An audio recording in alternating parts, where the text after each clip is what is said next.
Aujourd'hui, on a invité donc, les décideurs locaux, donc échevins, présidents de CPAS, des différentes communes bruxelloises, ainsi qu'un certain nombre de personnes qui sont influentes dans la lutte contre la pauvreté infantile en région bruxelloise. Et en fait, on a travaillé collectivement à une réflexion sur comment aller plus loin dans la lutte contre la pauvreté infantile.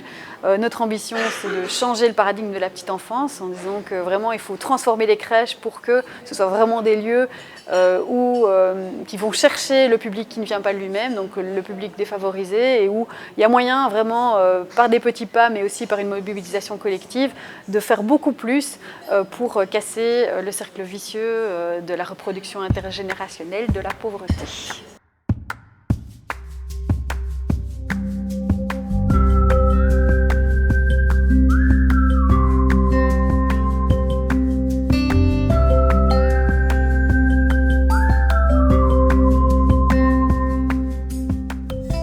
La pauvreté infantile à Bruxelles atteint des niveaux beaucoup trop élevés. Mais il y a une spécificité belge par rapport à ces chiffres sur la pauvreté. C'est que plus que dans d'autres pays européens, le fait de ne pas avoir d'emploi dans la famille impacte beaucoup plus la pauvreté des enfants qui vivent dans ces familles-là.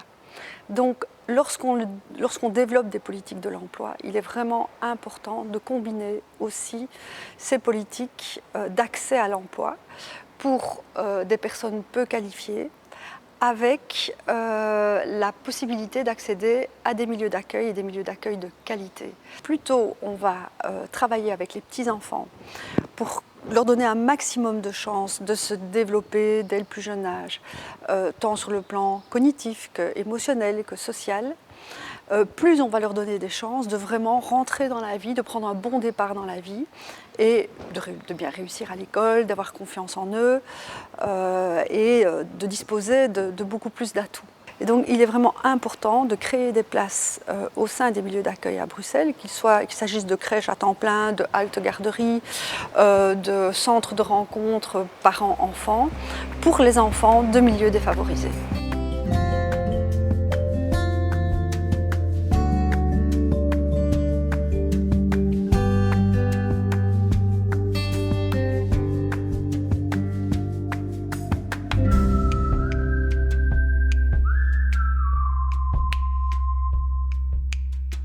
La pauvreté infantile, c'est en fait, comme le nom ne l'indique pas, d'abord et toujours une histoire d'adultes. C'est des enfants qui vivent dans un ménage pauvre.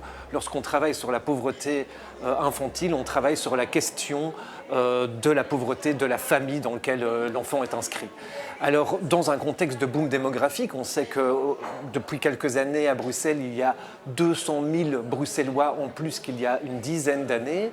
Et ces 200 000 Bruxellois sont en fait des bébés, principalement, qui ont été faits dans des familles bruxelloises. C'est donc une augmentation naturelle de Bruxelles. Il y a une proportion de 20-30 ans qui est surreprésentée à Bruxelles, c'est-à-dire des gens qui sont en âge de faire des enfants, qui vont bientôt l'être.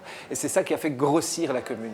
Et donc, évidemment, la question de la pauvreté des enfants qui arrivent dans ces nouveaux ménages, dans ces nouvelles familles, etc., est cruciale statistiquement. D'ailleurs, la pauvreté infantile de ces nouveaux Bruxellois est en fait le problème le plus important au niveau social en région bruxelloise. Alors, l'accessibilité des milieux d'accueil, c'est quelque chose qu'on connaît assez bien dans la technique de l'intervention sociale. Avec nos mots, on parle plutôt de non-recours aux services. Donc, c'est des gens qui pourraient disposer de services, ici en l'occurrence des crèches, et qui pourtant n'y accèdent pas, pour de multiples raisons. Et nous, ce qu'on force maintenant, on essaye de tenter d'accompagner les services sociaux pour qu'ils s'ouvrent vers l'extérieur, pour qu'ils s'ouvrent vers des gens qu'ils ne connaissent pas encore, parce que ces personnes ne fréquentent pas les services, et qu'ils aillent les chercher. Et donc, dans cette question de combattre le non-recours, une des postures professionnelles importantes, c'est l'aller vers, c'est quitter son bureau, quitter son local, quitter son association, pour vraiment aller au-devant des habitants du quartier, pour voir quels sont leurs besoins. Ce qui est très important aussi, c'est de pouvoir accueillir ces enfants de familles pauvres dans des structures mixtes, c'est-à-dire au public mixte. Il faut éviter la ghettoisation et donc je pense qu'il faut éviter l'invention de nouvelles structures qui seraient typiquement destinées à ces familles pauvres. Il faut au contraire, dans les structures et les crèches déjà existantes, travailler avec les équipes pour voir comment inclure davantage d'enfants qui sont issus de familles pauvres et qui n'ont pas accès à ces crèches.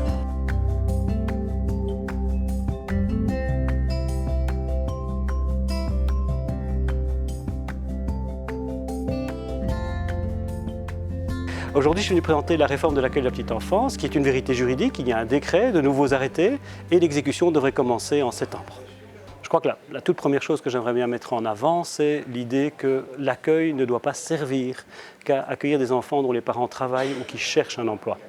L'accueil doit d'abord être centré sur l'intérêt qu'a l'enfant d'être accueilli et l'importance que ça a pour son propre développement à lui, son développement en matière de santé, son développement en matière de socialisation, etc. Des études entières dans le monde entier montrent que cet impact-là est fondamental sur le moyen terme.